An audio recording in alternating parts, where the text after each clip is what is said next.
Welcome back to Gold Derby. I'm Christopher Rosen. I'm joined by Joyce Ng. Joyce, we finally had an awards event this week. And you were there. Was sitting right there at the Gotham Awards. Me and all these other schmucks. How far away from the stage were you? I had pretty good seats, I gotta say. I was invited by Bleecker Street, lovely distribution Love, company. love Bleecker. Did you And feel Robert De Niro's rage right in front of you? yes, I was at the table across from me was Ben McKenzie, who we know as Ryan Nice. Atwood. Yeah. Love that. That table also had Boyd Holbrook for my favorite 2024 movie, The Bike Riders. And one of the stars of the movie Bottoms, which I absolutely loved. Wow. Just that adjacency. That was where, but I wasn't at that table. Yeah. Near me was Boots Riley, another nominee. The Gotham Awards this year, Joyce, I felt like was a mix between the Hollywood Film Awards, the Golden Globes, and the Oscars luncheon. Well, as we know, no cap this year. So a lot of tributes with the same words in the name of the award and just a different adjective every single time. And then obviously strikes are over, unleash the stars. This is like the first big event they can go to. Every star. Yeah. Every star, every movie, every major movie that is in the awards race this year seemingly had an actor present at this event. If you're not nominated because a big studio did not submit because you're not independent, you probably got a tribute. The ceremony opened with a tribute to the movie Air, which we love. Love Air. And Alex Convery, screenwriter, accepted on behalf of Ben Affleck. It was a word for Ben and Matt, I believe, but neither one of them were there. The only famous people I noticed who weren't there were Matt and Ben, Ryan Gosling, who was either under the weather or just not available. And I did not see Emma Stone, so I wouldn't be surprised if she was there or someone from Poor Things. But those are really the only movies that were not. Those are the only famous people that I did not notice that were there. But Alec Convery had this. They did a nice thing for Air, and then he goes up and he gave a great speech. Loved his speech, but he made me laugh because he's like, Air wasn't an independent film, but it was made like one. And I was just like, sure, it was, I guess. I guess, it would have been great for the founders of Artists Equity to have been there. Movie Rustin got a tribute. White House press secretary was there on hand. I was wondering if the Obamas would show up, but no, they did not. No. Kills the Flower Moon got a tribute, which you mentioned. Robert De Niro gave the intro, and that was a brief moment of contention at the ceremony, Joyce. But you know what? My man came prepared with his speech on his phone. He had his speech. When he came out, I was sitting at the table, like I said, and a couple of people, we were joking. We're like, I can't wait for De Niro. Wonder how much he's going to say, fuck Trump. Because really, anytime he is in front of a mic in the last 5 years, he has said something along those lines. And so he got out there and he started reading, and there was no fuck Trump. And he seemed a little discombobulated, honestly. And so then they went away. They showed a clip package of Kills the Flower Moon, explaining how great it was. It was an interview with Scorsese and one of the Osage consultants on the film. And then he come back, and De Niro was livid. And like you said, he read from his phone the original speech, which was edited to remove any reference to the former president. And De Niro. And there's since been, a lot of investigative journalism. Yes. What happened? Who censored Robert De Niro? Still unclear who actually censored it. It seems like a new speech was uploaded into the teleprompter. It wasn't necessarily minutes before the ceremony started. And then there's, sources claiming, they thought he signed off on a new draft. He did not, obviously. Yeah. So he read it on the phone. I could see multiple reasons why he was mad. Because like I said, when he came out and he was struggling with the teleprompter, he was just he just seemed confused. And it just was like, and it's one of those, the clear glass prompters. He stopped actually in the middle of the speech that he was giving before it cut to the thing. It was like, can we run it back? I'm sorry, you need to run it back. It was just not very fluid, and certainly not maybe the presentation you want to give to a large room of famous people. But then he was also mad because they cut out whatever he wanted to say. So he said at the end, he was like, I don't feel like he was like, blah, blah, blah. I'm supposed to thank Apple and the Gothams. I don't feel like thanking him at all for what they did. How dare they do that, actually? Which is just a great moment. And then Lily Gladstone accepted this award on behalf of Marty, who was not there. And she went out of her way to thank Bob for saying what he said and going back and saying what he said about how Trump and the current political discourse connects to Flower Moon and all these different things. That was a big moment at the show. People were liking it in the crowd, I thought. A lot of different reactions about it, and I was like, this sounds amazing. It was great. I expect nothing less from Robert De Niro. It was great because the Gothams were very quick. Everybody's eating, they kind of serve their food. The thing was, they had more awards than ever, like we said here. They added TV awards, Beef won awards, which was pretty cool. Our favorite show from summer, feels like 3,000 years ago, but still out there contending for winter awards and future Emmys, I guess, in January. And they added these icon and creator and tributes for all these big movies. Air. Well, they're all icon and creator tributes, just a different description for each one. Air, Rustin, Maestro, Flower Moon, and Barbie were the 5, I believe. So a lot of those. Yeah, and this show they were Maestro got cultural icon and creator. Barbie got global icon and creator. Okay. Killer's historical icon and creator. Love it. Ferrari, icon and creator tribute for innovation. I didn't even mention Ferrari. That's awesome. Rustin, icon and creator tribute for social justice. And Air, visionary icon and creator. Just love the visionary. The Air one was great. Michael Mann was there. I think he was one of the only people to get a standing ovation. And Adam Driver did an incredible intro introducing Michael Mann. Here's my take on the Gotham Awards, Joyce, and we'll talk about this. The results mean literally next to nothing, I would say, because they're voted on by a small panel of jurors. Every category has a jury of 5, a different one for each category. So it's not even like the nom phase when one jury might do 2 categories. Correct. And so when you see the winners were Past Lives won Best Film, and Anatomy of a Fall won Best International Feature and Best Screenplay, and Best Lead Performance went to Lily Gladstone for Unknown Country, not Flower Moon, where she wasn't nominated. But Flower Moon. And supporting went to Charles Melton for May December, and these are all great wins, and everybody was excited. But like we said, they don't really mean anything.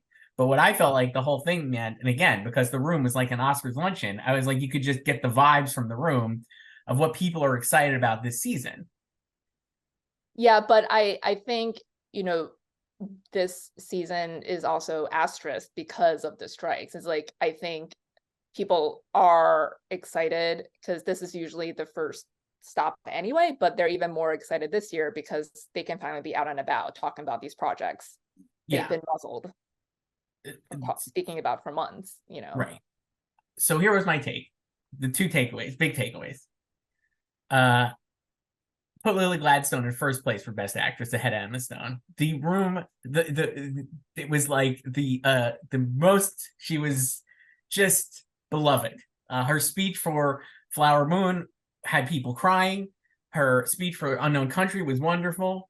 People just absolutely loved her, radiated to her. I feel like I kept thinking of Spike Lee being how he's she's gonna win Best Actress. I was just I think she is. I just was I think the embrace of that reminds me so much of other actors and people we've just seen win recently, where you could just tell that it doesn't actually, the performance is the performance and everything is separate, but people are it's just vibes. It's vibes. And so while Emma Stone is amazing in Flower Moon, in Poor Things, I think Lily Gladstone will win for Flower Moon. That was my big takeaway from this Gotham Award. So I put her right in first place. I had her in second. Now she's in first. Do you have her for sweeping everything? I think I will, actually. I don't know if I've updated SAG and I haven't updated Golden Globes, but I think I'll have her winning everything. Yes. Yeah, I mean, that's always been kind of her path, and we've seen this basically since the Cannes premiere, the narrative they were building for her, the heart and soul.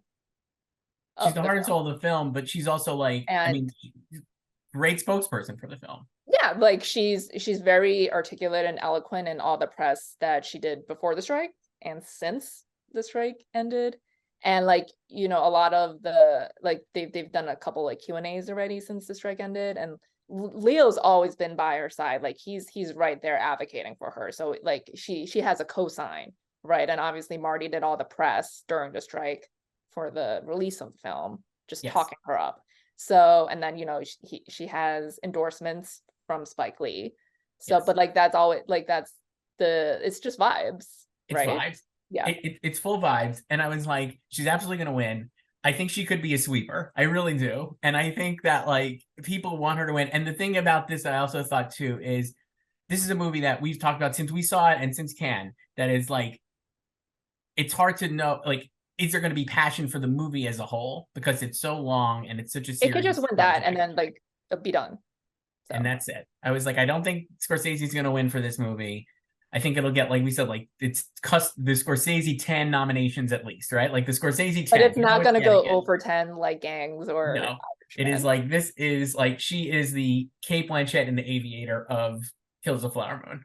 But that also won for the Oscars. I know, but you know what I mean. From a performance standpoint, I just feel like this is it. So like I have her winning. That was the first one. The second one is, we talked about this, I think, in our column, and I think I already had put him in, but I was like, man, people love Charles Melton. I didn't think his speech was not nearly on the level of Lily Gladstone. He was more shocked and like surprised that he won.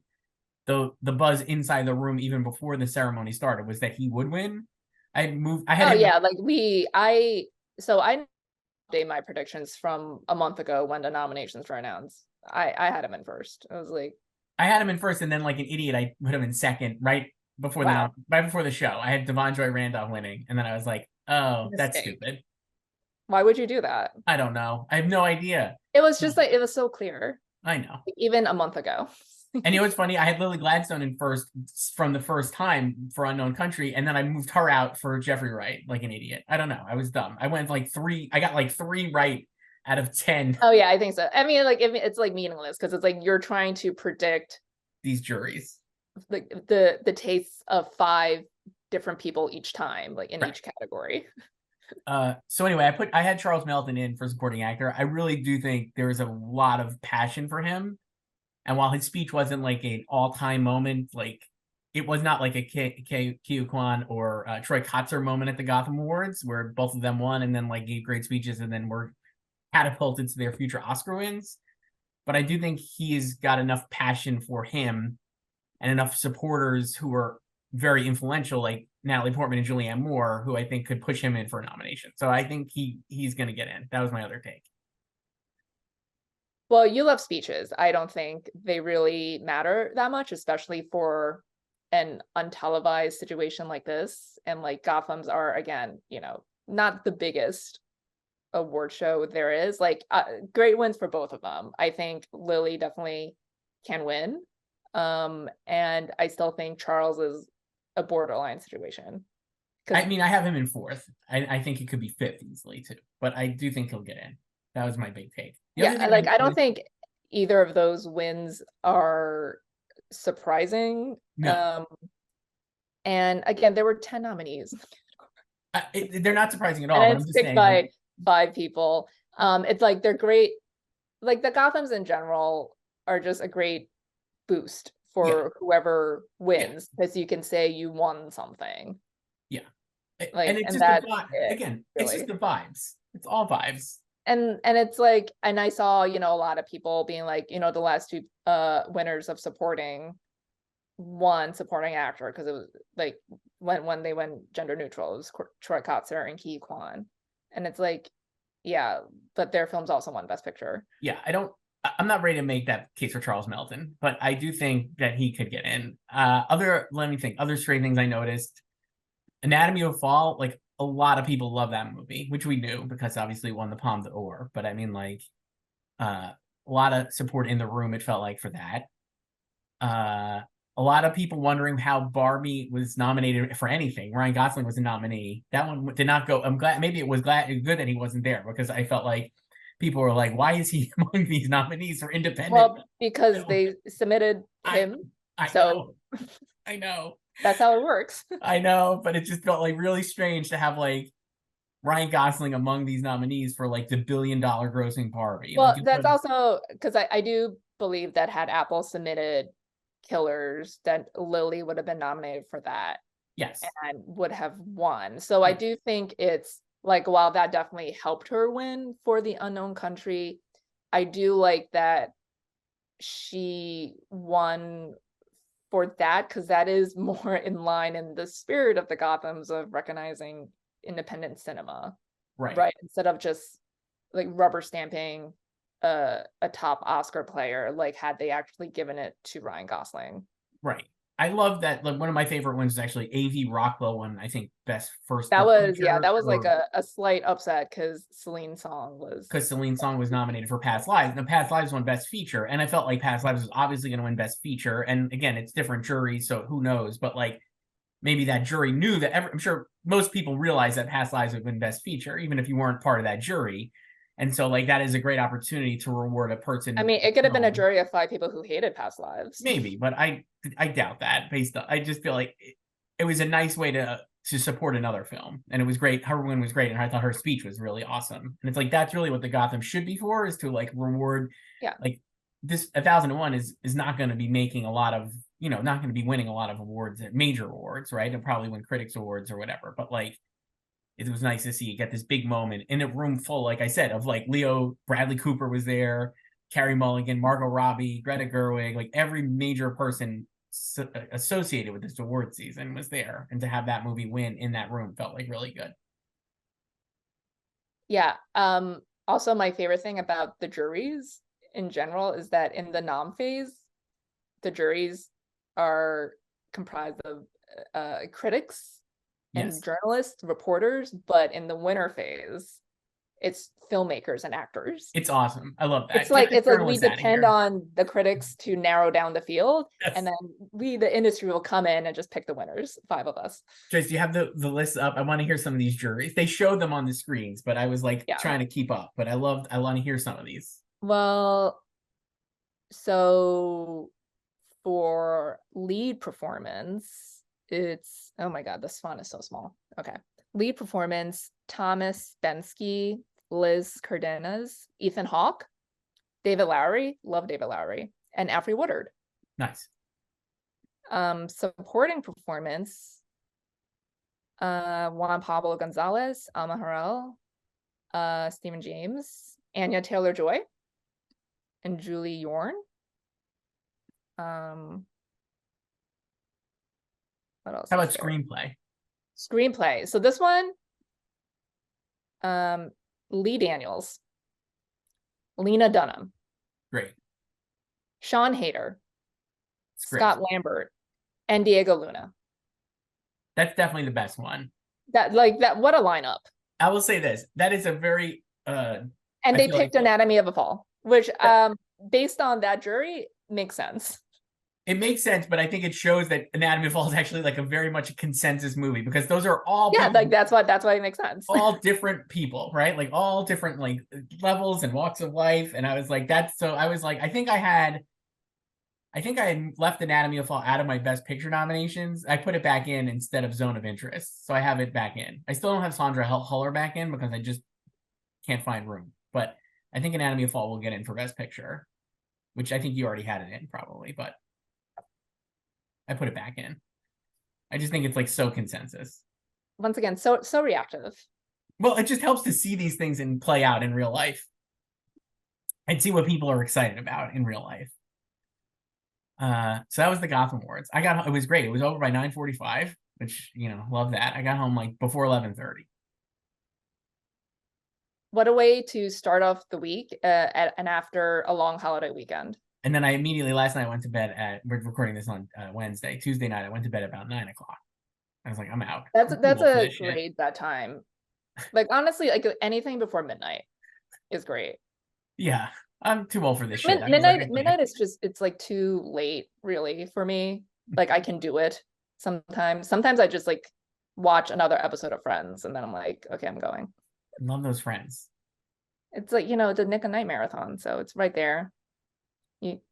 They just wrote me in, and then I'm like, okay. Sometimes I just fall asleep during it, and I'm like, I usually fall asleep during a lot of stuff I watch on the couch here. It's tough to stay awake sometimes. That's why you got to go to the theater to see things, because otherwise I'm just like. I mean, you could also fall asleep in the theater. Yeah, that's true. I've done that. Many of the award season contenders this year, but I try to see them again. What else we got, Joyce? So that was that. If you're watching this, we're not going to do a lot on it, but just as to check it off the box, check it off the list. The New York Film Critics Circle are voting right now, probably for their awards, because we're putting this up on Thursday. Yeah, the winners could be out right now as you're listening. So we're not going to do any predictions on that, but fun. Maybe we'll talk about that, I guess, a little like at some other point in our column. Yeah. So they're not doing it on Friday I this know. year. It's usually Friday. So weird. The other thing was a couple of big, you mentioned like they're off to the races. Bradley Cooper's on Stern. Did you watch that, Joyce? Of course I did. And then, film Twitter got their panties in a twist because he said he'd rather have the Eagles win the Super Bowl than him or Maestro winning 3 Oscars. Incredible flex for Bradley. And Absolutely also I support that. Even though Yeah. I don't support the Eagles, I No. support that take. Absolutely fuck the Eagles, but like Yeah. that is a great take. A great thing about Bradley was when Charles Melton won. This is funny because when Charles Melton won, he got up there after Bradley, I think, accepted his fake award for Maestro, and then Charles Melton was like, "Go Birds" to Bradley. It was great. I guess they all are Eagles fans. But the thing that made me laugh was later a photo online. I saw a photo going viral of Bradley and Charles talking, and it didn't reference that. But I'm like, clearly that's what they were talking about because like they have no reason to actually be talking other than about. Yeah, he's probably like, "You like the Eagles?" Yes, 100%. It's like these guys have probably never met before. They'd have no reason to have ever really met. Do you think Bradley's watched Riverdale? No, maybe, honestly, maybe, but no. I'm loving this Bradley.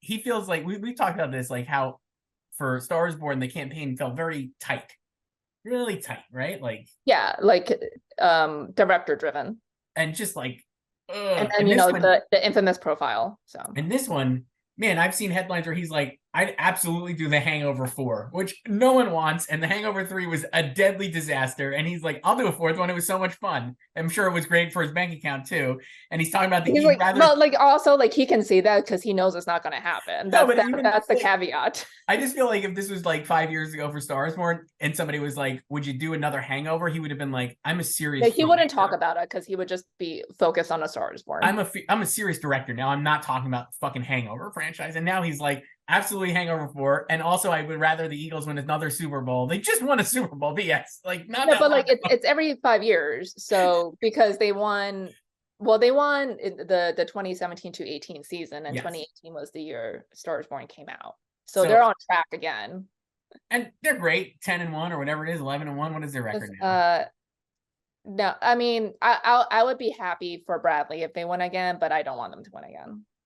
I definitely was annoyed that they won by 3 points this last week instead of the 2.5 that were lost by the Bills. That one really did not help my FanDuel account. But do you do the draft? I don't do the draft, but I do FanDuel. I have like a little slush fund that I just kind of like, that's it. I just leave it in there. And then I had like a free bet. So I did a parlay of the Eagles or the Bills, and I forget who else.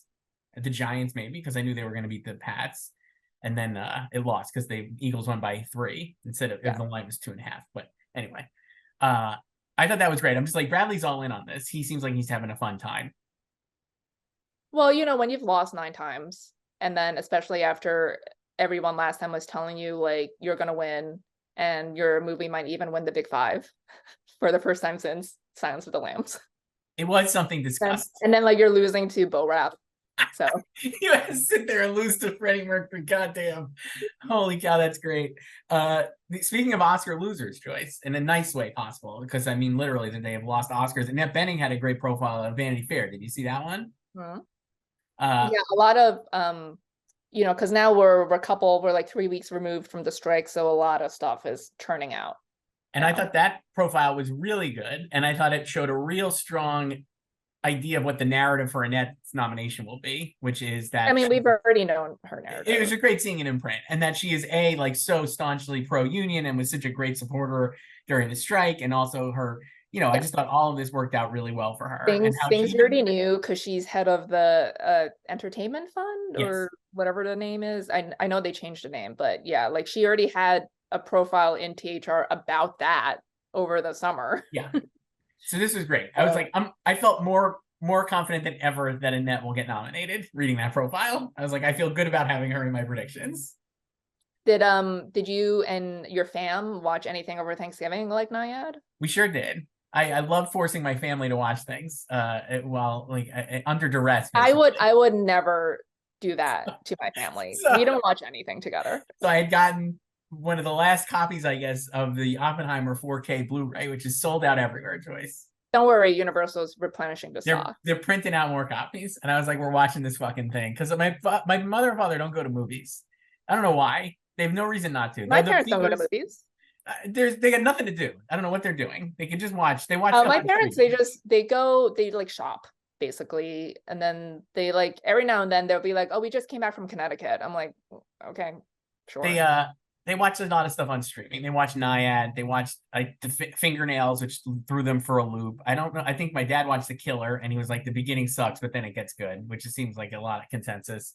I was like, "The beginning's part of the joke, Dad." He was like, "I don't care. Doesn't work." So we watched Oppenheimer. I was like, "We're putting my daughter to bed, and we're gotta do it quick because this is a 3-hour movie. We're gonna fall asleep." So by about 8:15, we put it on. They stayed up the whole time. My mom said she fell asleep a little bit. My dad was riveted, and they both were like, "Great movie." The performances were great. That was their take. Incredible acting. My mother was weighing on Matt Damon. Just an incredible performance, she said. What are their Oscar predictions? They haven't seen a lot, but they thought that was good. I don't think they've seen Barbie. It didn't seem like one my dad wanted to watch, which I also have on the Blu-ray. I was like, we could watch that for Christmas. But no, they were all in. They love Matt Damon, like I said. My dad didn't even realize it was Downey. He was like, "Look, who's that?" I was like, "He's like, is that Robert Downey Jr.?" I was like, "Yeah." He's like, "Wow." Well, he doesn't look different. I mean, he kind of does because he looks like an old man. He looks But like like his it's age. still like it's still his face. He looks like his age, not like he's like trying to be 25 years younger. My takeaway watching it for now, that was the third time I've seen it, is that it's just the best. I love it so much. And I took Emily Blunt out of my predictions because I was just like, I don't think, as much as I like her in it, I was like, it's really just a one scene. And I think there's going to be other people are more passionate about than Emily Blunt. I think she'll be like a 4 or 5 for a lot of people, and that won't be enough.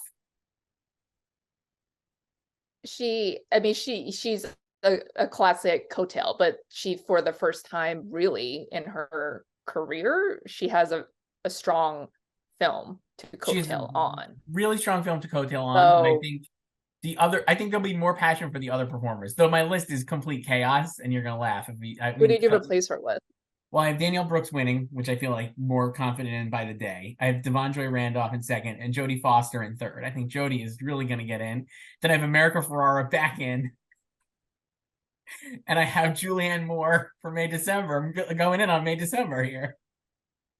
Well, you already put her in last week, so you just replaced Emily with America. Yeah, back in on America. And then I had thought of Penelope Cruz for my Ferrari, which I haven't watched, but I got the disc.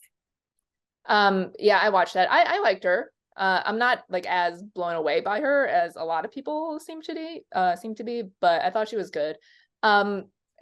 That's always been the knock on Emily since the movie came out, and I don't know why, that like she's not really in it except for that one scene at the end, her testimony. Like she is in the background a lot when Robert is testifying throughout, but like she's not a lead. We know she's not a lead. No, like, I guess more than it wasn't that she's not in it as much, because she's in it a perftly fine amount to get she's in it about because Matthew Stewart timed it. Like she's in it for like 17 minutes, which is, I think she's in it literally 30 seconds less than Matt Damon. Yeah, I'm fine with the way she's in it, but I just felt like I guess the problem I have with her big scene is that if you're watching the movie, it actually doesn't even need like. I really like this. I love this movie. It's my favorite movie of the whole year, but I was like, it doesn't actually do anything for the story. Like, it's not like it's not like a great moment. It's a nice moment for her character to like stand up for herself, but there's actually no reason.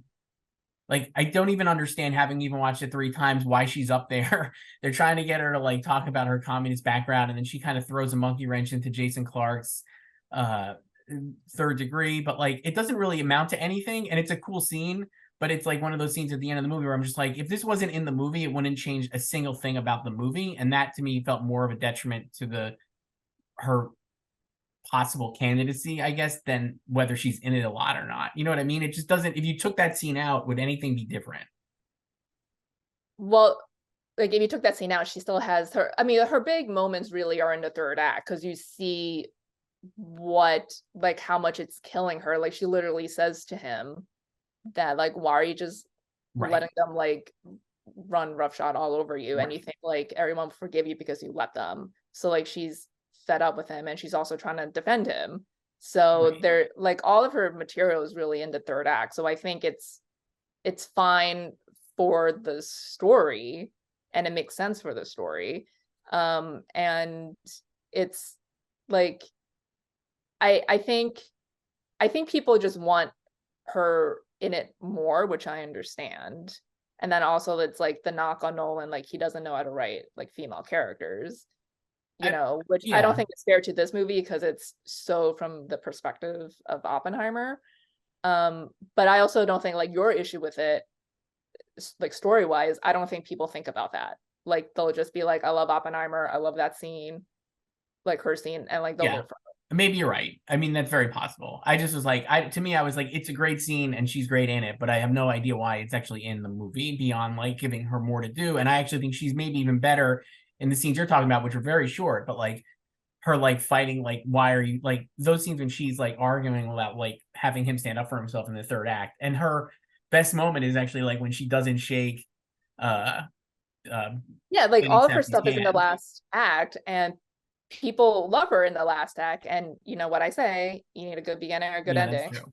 I still think there would be more support though. Like we said, there doesn't need to be a lot of number. Like I feel like there's more. Like there's to me, it feels like Julianne Moore would have more number ones and like a lot more passion behind her, even if she's not going to get the mass aggregate amount of votes that maybe Emily Blunt would get. So that was why I kind of like think her and America Ferrara could get in on passion beyond Emily, who probably is going to be like a 4 or 5 for a lot of people. I like, I think that category is pretty open at this point anyway. And then again, she just has a strong movie, Well, the and like movie is supporting's all great. about coattails too. And it's not like, I don't think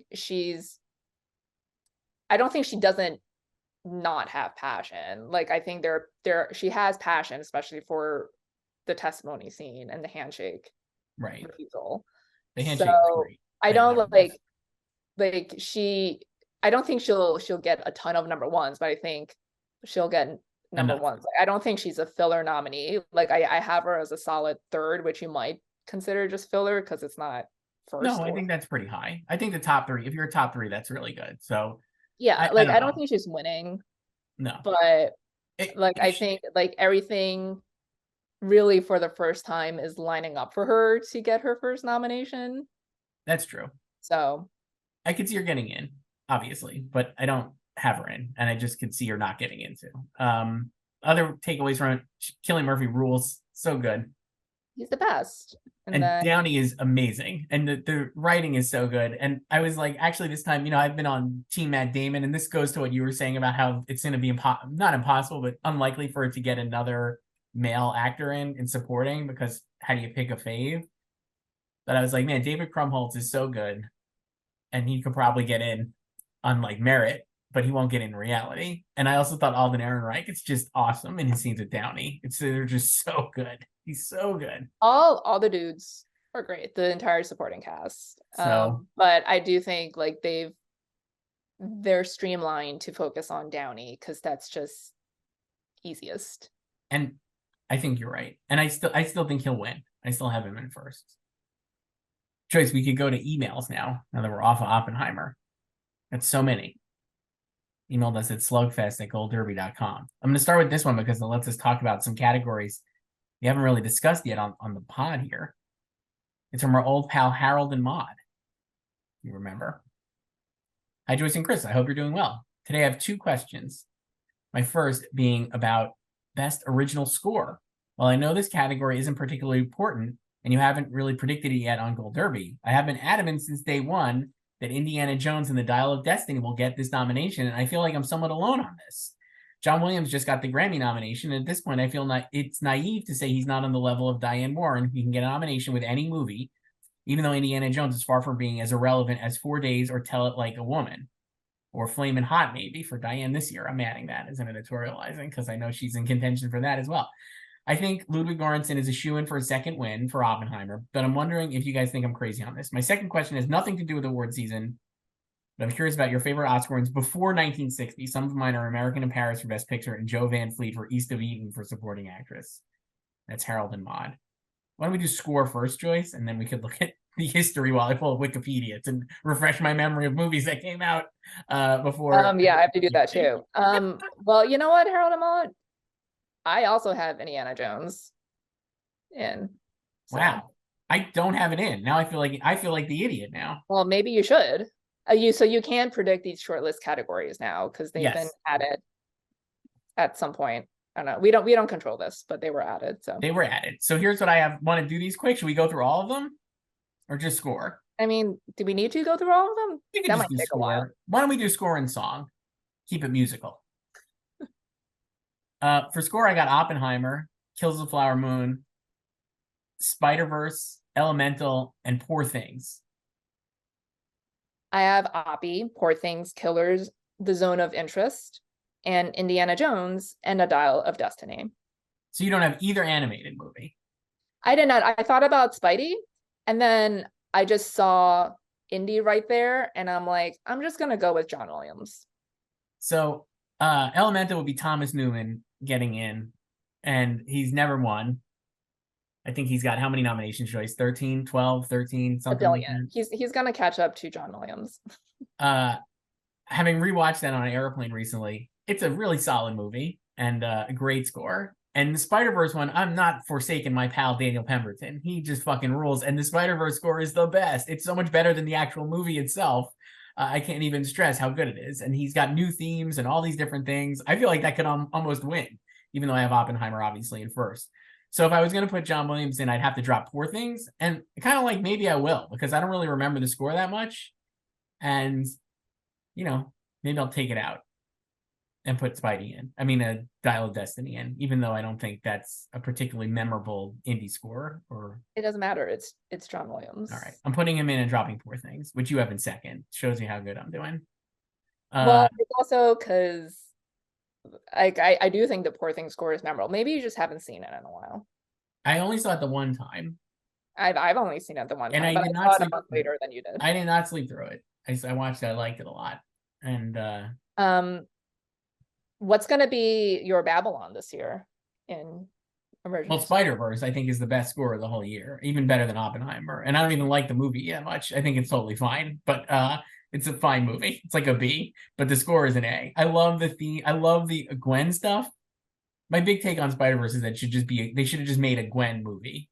I mean, that's the first 20 minutes. So. It's the first 20 minutes, like the last 20 minutes. So I'm like, you could have just made that as one movie. It would have been like the best. And the Miles stuff in the middle feels like a lot of setup for the next one, which I'm very excited to see whenever it comes out.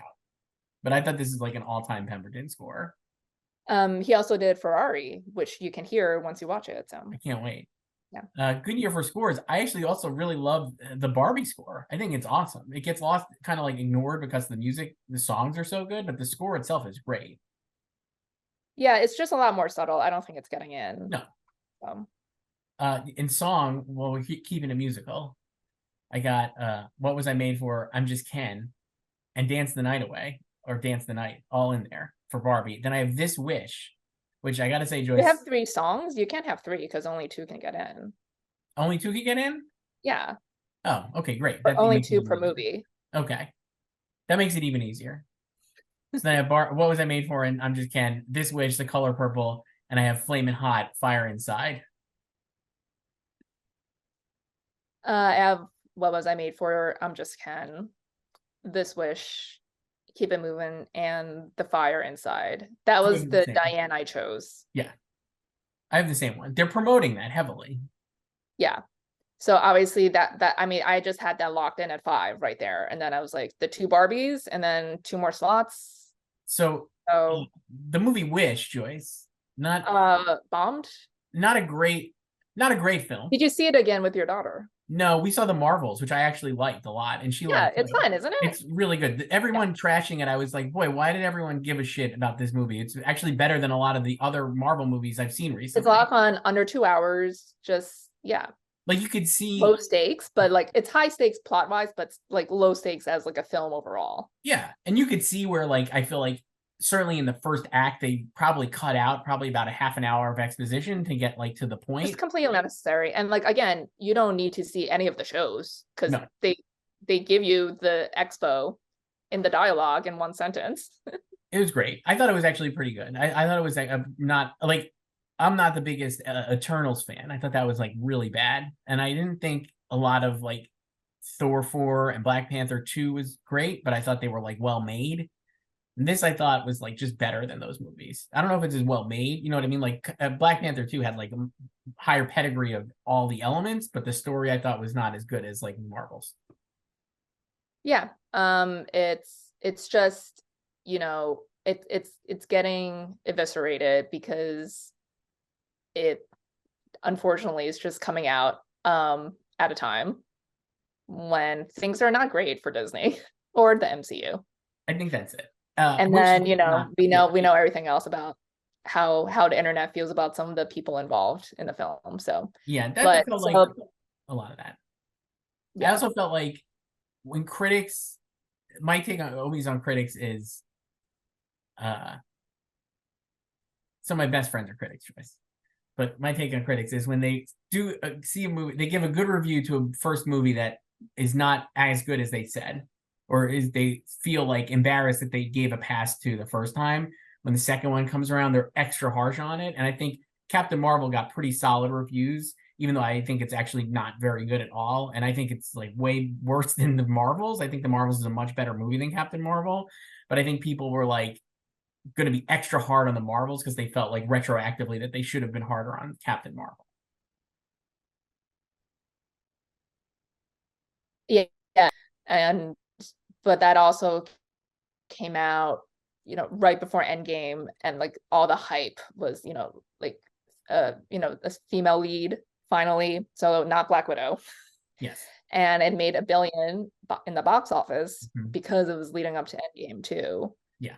So it's, and like, yeah, I do think that's like a thing. And again, I'm friends with a lot of critics too. And it's like the same thing with TV shows too, and seasons. Like sometimes the first season just raves, right? And then the second season, it's like you're looking back on the first season and like you're trying to judge the new season based on what you thought of the last season, but also now you're rethinking of the last season because of what you just watched in the new season. And also what the response, I think, to the first season was. Because a lot of people are reviewing things before people see. And then TV is also interesting because sometimes you don't get the full season to review. It's just like the first 4 episodes. That's true. Wish, though, I did not see again. Love the music. I think This Wish is a great song. It's a banger. I haven't heard it. What if this is like my new No Time to Die? It could be.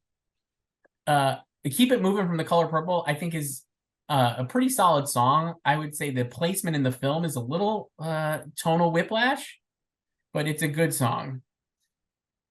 Yeah. It's a very happy, it's a very positive song. It's nice. It's just like you know, more stuff for Halle Bailey to do. And it feels like it's a big year for her. I almost put her in for Color Purple for a Little Mermaid too, because I think For the First Time is a really good song also. But yeah, that's Do you have Billy winning again? I do. Yeah. I do. So that's music choice.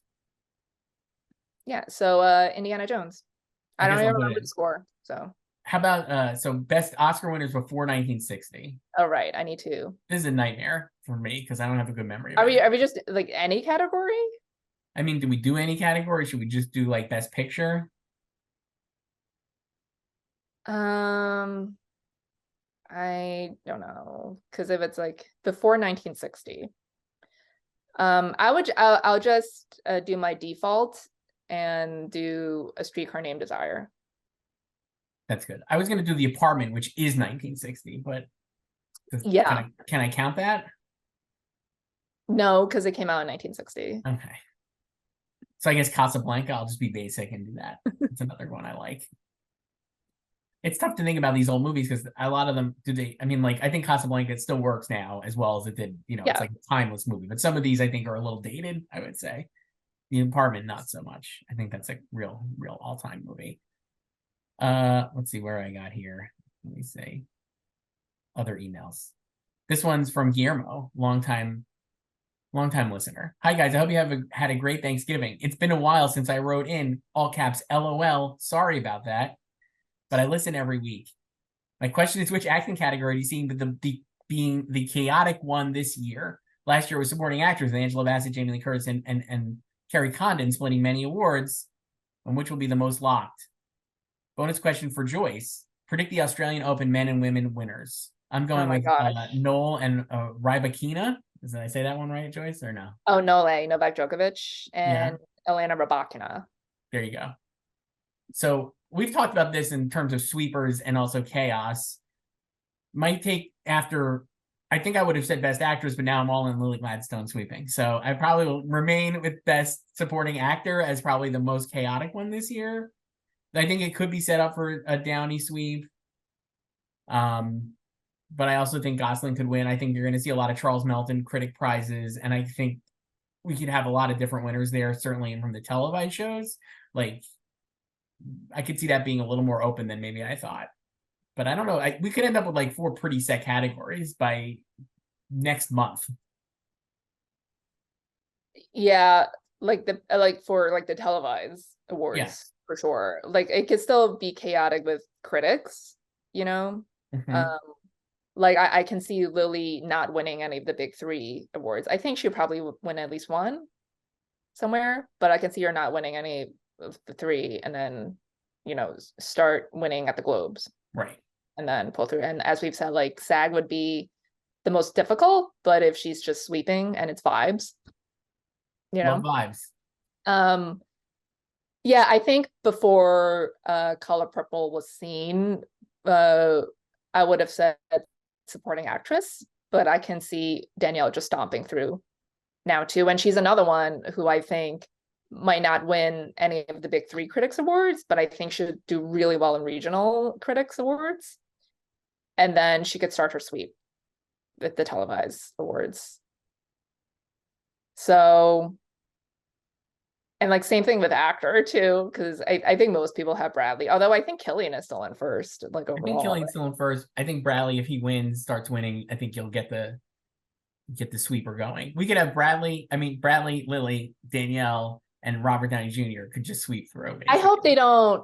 I hope we don't get boring sweepers in all 4, because I hate that. We could though. I need chaos in at least one category. So I don't know where it's gonna be. I think that could be a real sweep. Who knows? It's just like, guys, like, do your own thing.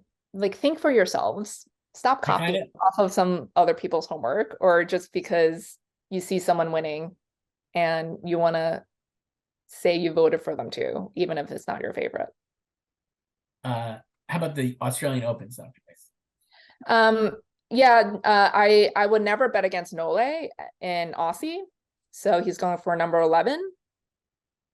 There, it'll be great if we have a Nole Yannick Sinner final, especially after Yannick's fall run, and like he beat him twice within 2 weeks. Just beat him at Davis Cup after the round robin at the ATP finals, and then Nole beat him in the final. So but yeah, that'll be good. But I think like Nole will be refreshed because now it's the off season. The tennis off season is very short. And that's his best slam.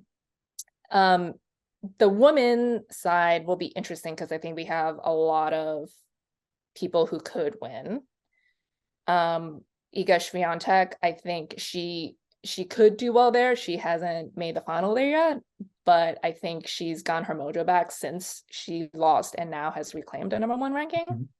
And obviously Arina Sabalenka, defending champion, can't counter out, especially if her serve is clicking. And then Rybakina, like, I really thought she was going to win last year because she made the final and she won the first set. And but then Arina came back because Arina has she can capitulate. Okay.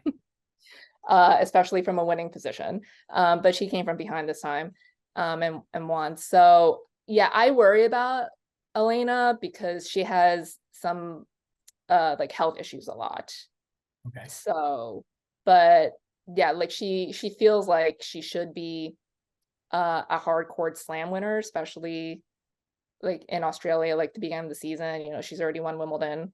And then of course we have Naomi Osaka coming back from maternity leave, 2-time champion. Yeah. So that'll be fun. I don't know if she'll win, especially right off the bat, but like when Kim Clijsters came back from 2 years and having a child, she won the US Open in 2009. So who knows? It's great. Yeah, you had no idea what I just said. So I mean, I've heard of some of these names. I follow sports. I know, I follow tennis. I don't really follow it as much anymore. not the, you know what? It like anyone can win as long as it's not the Eagles. So email us at slugfest@goldderby.com with all your tennis questions because Joyce is an expert and we'll be able to answer away. This one's from Frank. Hi, Chris.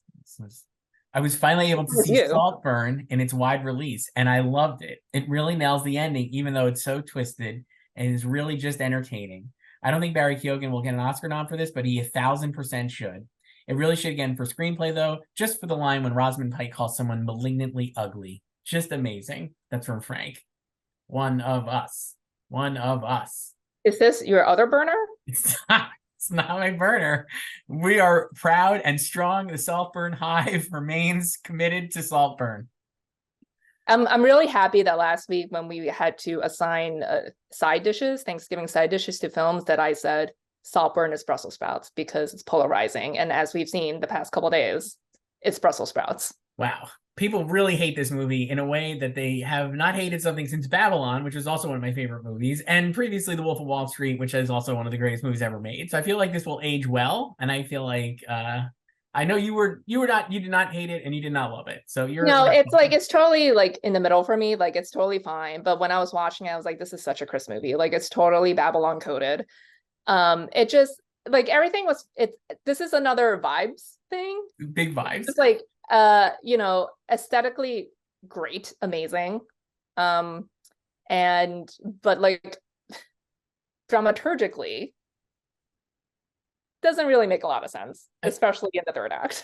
I will say this. My takes on the movie are I think it'll age well. And I think the people who hate it are over the top in their hate. And I think that's true. I think it's totally fine. I also think if you look, maybe it's just my self-selecting, but I would look at the letterbox and I look at like who's giving it like 2 stars or 2.5 stars, which is bad on Letterboxd because you're out of 5. It's a lot of male critics between the age of like 35 and 50. And I think it is interesting. I will just say, I think it's interesting that that group has seemingly really been triggered by this film. And part of that, I think the reason is because the idea that their avatar in the film is Barry is actually not a hero and is actually like kind of shitty is part of the reason why. I think people are expecting maybe more of a straightforward, let's go eat the rich and like feel good about it. And that's not really what the movie is. And I think that makes it more interesting as a movie. But I don't know. We'll see how it ages. I mean, I as you know, I'm not on Letterboxd. But like I know a lot of women who don't like it either. Like they hate it too. I know 2 people who saw it over the weekend. One of them was just like whatever, and she thought what's his name? Like Archie should have been the main character. He's great. Yeah. And so that was her hot take. And then the other one, she hated it. But for like her issues were with the script, like similar to me, just like the last act. And then so it's not like it's not about like at any of like the twist. Like but my thing with it is more like it feels like it doesn't really know what it wants to be. Like it's like I understand all the shock value, which is fine.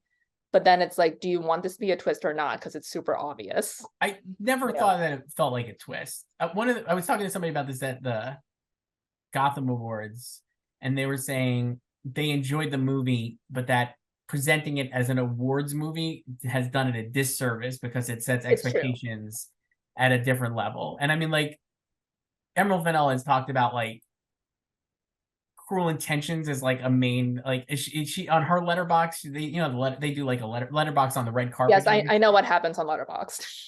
And they do like your top 4, and they asked her and like on the red carpet for Saltburn, she like her first movie mentioned was Cruel Intentions, and I was like, yes, of course it was, because that's what this is like kind of going for. And I just feel like that's like one of my favorite movies, and I think one of the most rewatchable movies like and I agree. Like I think like that it it is like that, and I think it should wholly embrace itself being like that instead of I think it's part of the marketing, but also the way she's also talked about the movie too. Like she also wants it to be highbrow. Like she talks about her highbrow influences as well.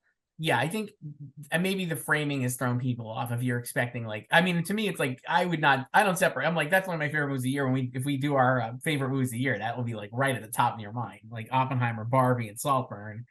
Let's go.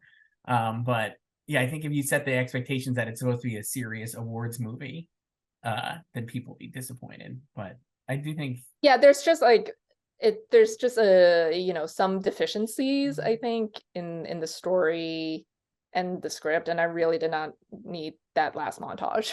I liked I liked all of Oh, it. you would like the montage. I Like I love did the not montage. need I that just love it so montage. much. This one's from Gina. Hi, Joyce and Chris. It's been a while, but I hope you're both doing well. I have a few questions regarding The Color Purple now that we have a good chunk of reactions from those early screenings.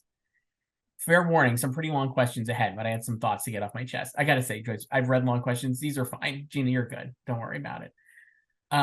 I have a strong feeling that Blitz Bazawule will get a director nomination for the film. I understand that a first-time nominee has a trickier time getting in this category, but considering how hard it is for musicals to get in, the screenplay races, and my belief that The Color Purple will get a significant amount of above and below the line nominations, more than some other films vying for a director nomination, I think it will stand a real chance. What are your thoughts on this? Let me start there. I don't have him in director, do you? I don't either. I will say, I think if he's in that second five, but towards the bottom for me. I just think there's too many It's too much. Yeah, it's too packed.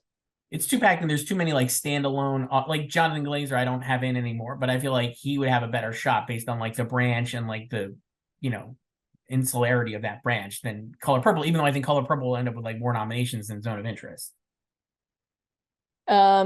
I also think the film would have to be like solidly in the top 5 in Best Picture to elevate Blitz to, and right now I don't have it in the top 5. I think I have it in 8th or something. Do you think he could get in at like the Golden Globes?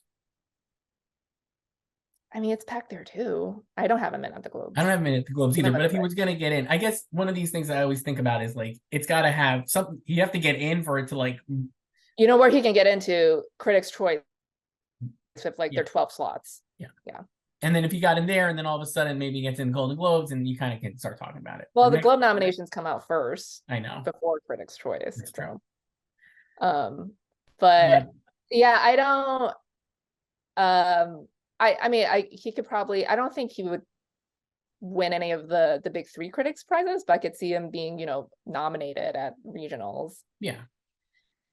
And stuff. I don't think BAFTA would go for him.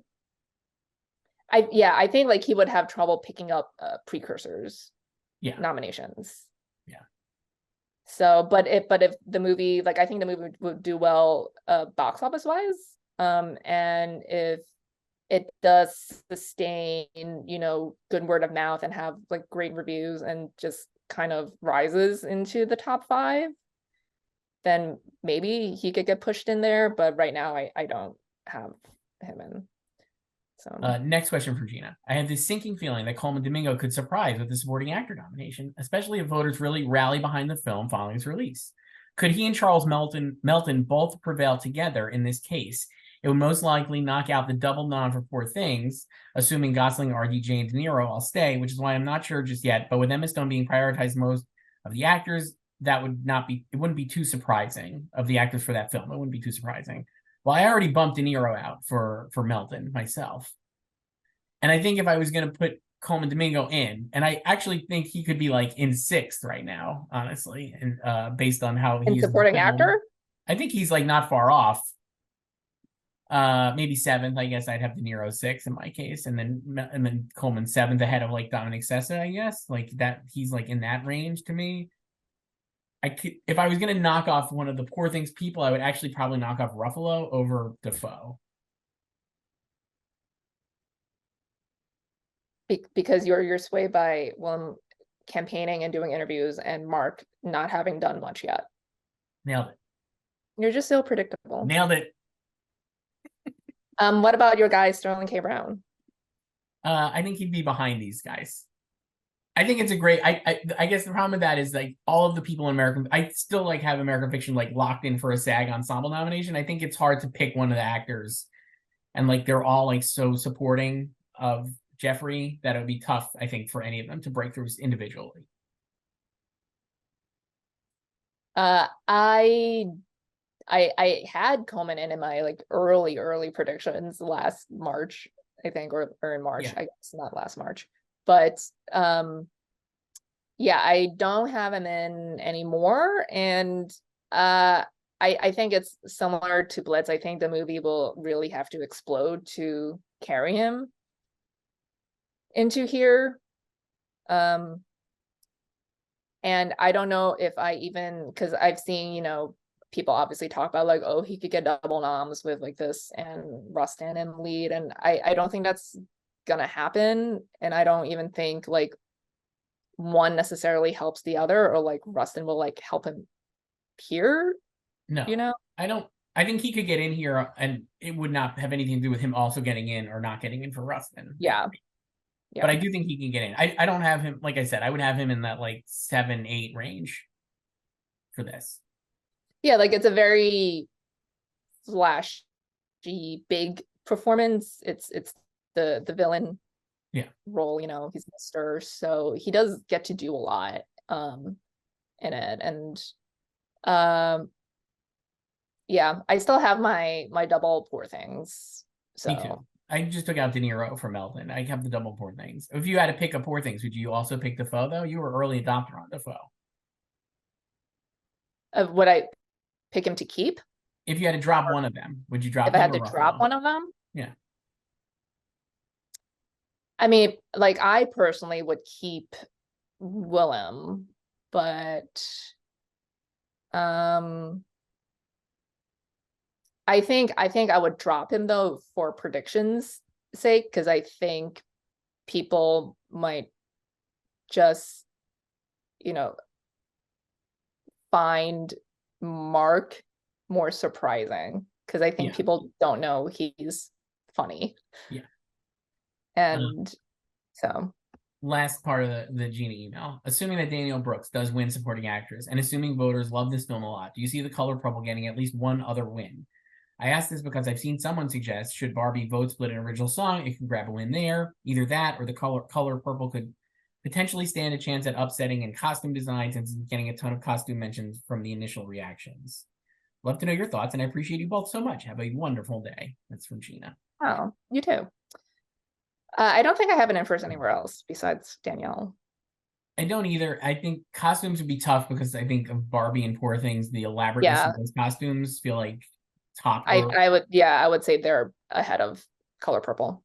And I think it could, production design I thought was actually like really cool, and I think it could compete there. But again, Barbie and Poor Things feel so original and elaborate that it might be tough. But I would say actually maybe has a better chance of production design than costume, so I wouldn't have it winning in either. Yeah, I think it's like just really tough competition in both. And I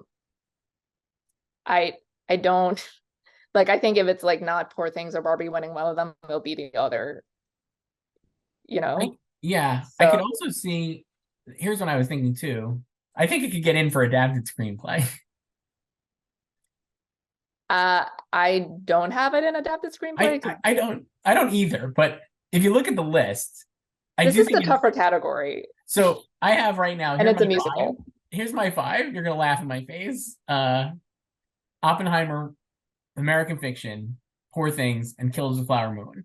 That's like a pretty set top 4, I feel like, right? Like for argument's sake. Then I have Are You There, God? It's Me, Margaret. I just threw it in because I like it. Zone of Interest is in 5th in the odds. All of Us Strangers, both could easily get in. Then Are You There, God? Me, Margaret, Spider-Verse, and then The Color Purple. I don't think it's far off that The Color Purple could get in, honestly, if people like it. I mean, I think like where it is now is probably accurate. Yeah. But I like it's just, it's a musical script. I know. And then this, like maybe if it were an original, which is way emptier. But yeah, like I have my 5 is, oh my gosh, where am I? Oppenheimer, American Fiction, Poor Things, Killers, and The Zone of Interest. Right. So, and then I think like All the Strangers would get in before Color Purple. Right. So, All right. but even if it got in, I don't think it's winning Adapted No, Screenplay, no, which was her question. I don't think so. Last one here, and we'll be off. Next week, we're going to do our Globes picks, Joyce, which is great. We got time for one more email here. It's from our old pal David L. Hi, Chris and Joyce. Please read my full email. It's short, so don't edit it. So we're starting off with a bang. My 2 questions are, why does Joyce keep saying that 2014 was a weak year for Best Actress? There were so many great lead roles for women in the category that year. Felicity Jones for The Theory of Everything, Rosamund Pike for Gone Girl, and Reese Witherspoon for Wild. I remember when I was bawling my eyes out seeing Julianne Moore in Still Alice as this woman was struggling with Alzheimer's. Do you really think those roles are weak? No, I don't. Weak, I mean, in terms of the Oscars, because the nominees were Julianne Moore, Marion Cotillard, Felicity Jones, Rosamund Pike, and Reese Witherspoon, and only one of them was from a Best Picture nominee, Felicity Jones. I would say agree that is a weak year, but I mean, I think personally, like Rosamund Pike and Reese Witherspoon are amazing in those 2 movies. No, these are completely separate things. Like he's reacting to the performances, which that's not what I'm talking about. I'm talking about the Oscars. I'm never talking. It's about, like we said, it's about vibes. It's not performance always. It's vibes. Like I love Gone Girl, but they did not like Gone Girl. Okay. My other question is, why do you think the new Globes membership will affect who they choose to nominate? Like when Joyce said the old Globes would nominate Joaquin Phoenix for Napoleon. Here's my theory. What if the old Globes is still the new Globes, but more members with similar same tastes? I have a feeling a lot of the Globe voters from Europe will love Napoleon. Also, when are you guys seeing George Clooney's new film, The Boys in the Boat? I'm seeing it at a screening on December 6th in New York. And I heard from film critic Jordan Rumi that it was screened for Globe voters and Critics' Choice voters before Thanksgiving, and they've said it's Clooney's best film since The Ides of March. I think it could be a surprise player in the awards race over The Color Purple. I don't know when I'm seeing it. Do you? But I've heard a wider range of reactions, I'll say. I haven't heard, honestly, a single thing about it. I've seen the trailer, and I haven't talked to anyone who's seen it. Yeah, I don't personally know someone who saw it, but I know someone who knew someone who saw it, and they did not like it. I love George Clooney. He's one of my all-time favorite actors. And I think as a director, I wish his movies were slightly better. Same. And I kind of wish he would just sometimes focus more on acting. He's absolutely one of the greatest actors to ever live. I love him so much. But yeah, I've not heard a lot about it. I don't know when I'm seeing it, but I'm sure we'll see it at some point. Yeah. But also it's just the campaign has been very quiet too. So like from the back end, it's like, at a, not even at a simmer, because at a simmer you think you're going to get a boil soon. It reminds me a lot of A Man Called Otto from last year, where it's like a late movie that's for adults that is pretty good and probably will do pretty well as like a movie in theaters. Like it's going to be in theaters. Like, so I think people will see it. And it will play probably with like nice legs because it's into January. There's no real new movies and all this stuff, but I think it's too late to make any significant impact in like an awards race, but who knows? Yeah. And like really all they've done is just drop the trailer like a month ago. I mean, like I want to see it. Like I read the book. This is a book I have read because, it's about the Olympics. So, right. I'm there. But yeah, it might be too late to really make a dent anywhere. So, and how about the Napoleon part of his question, which was like, do you think it's the same old Globes voters? They added more people, so it's like it's new voices. Yeah. So we don't know how they feel, but I think they're also very aware of why they've been added. Yeah. So yeah. I guess we'll yeah, find out next but week. like yeah, like the movie did well. I mean, the movie did well worldwide in the box office over the Did weekend. better than Wish. Yeah, it was number 2. And it did well overseas, like internationally. Not too. surprised. No, definitely not surprised. So Like we said, it's good IP. yeah, and it's also not an IP that's been done to death. Mm-hmm. So we'll be back next week, Joyce, with our Golden Globes predictions for nominees. They're back. They're on CBS. And 6 slots. So it's going to be great. I can't wait to do that next week. We'll do film and TV together. I don't even know what TV's been on since it's been rough. Give me some recs here. Monarch. Absolutely love it. You love Monarch. It's so good. New season of Fargo, A+. So good.